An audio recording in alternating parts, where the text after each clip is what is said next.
જેસલમેરના Mohangarh canal વિસ્તારમાં એક દુર્લભ ભૂસ્તરશાસ્ત્રીય ઘટનાએ હલચલ મચાવી દીધી છે। અહીં એક ખેતરમાં બોરવેલ ખોદતી વખતે અચાનક જમીન ફાટી નીકળી હતી। જમીન ફાટતાની સાથે જ ભારે દબાણમાં પાણી અને ગેસ બહાર આવવા લાગ્યા હતા। મશીન અને ટ્રક જમીનમાં દટાઈ ગયા હતા। પાણીની સપાટી 10 ફૂટ ઊંચી હતી તો આ દ્રશ્ય જોઈ આસપાસના ગ્રામજનો ગભરાઈ ગયા હતા। ખેડૂતોના ખેતરમાં નદીની જેમ પાણી વહેવા લાગ્યું તો વહીવટીતંત્રે આસપાસના વિસ્તારોને ખાલી કરાવ્યા છે। મદદ માટે ONGCનો પણ સંપર્ક કરવામાં આવ્યો છે।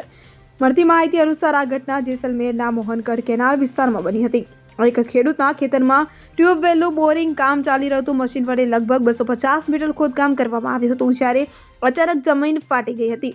આ સાથે મશીન સહિત ટ્રક જમીનમાં દટાઈ ગયા હતા।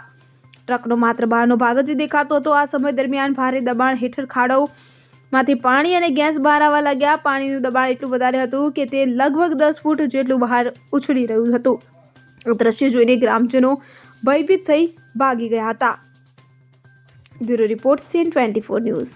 હવે જુઓ દેશ દુનિયાની તમામ ખબરો તમારી આંગળીના ટેરવે। ઉઠાવો મોબાઈલ અને Google Play Store પરથી ડાઉનલોડ કરો અમારી CN24 ન્યૂઝ મોબાઈલ એપ।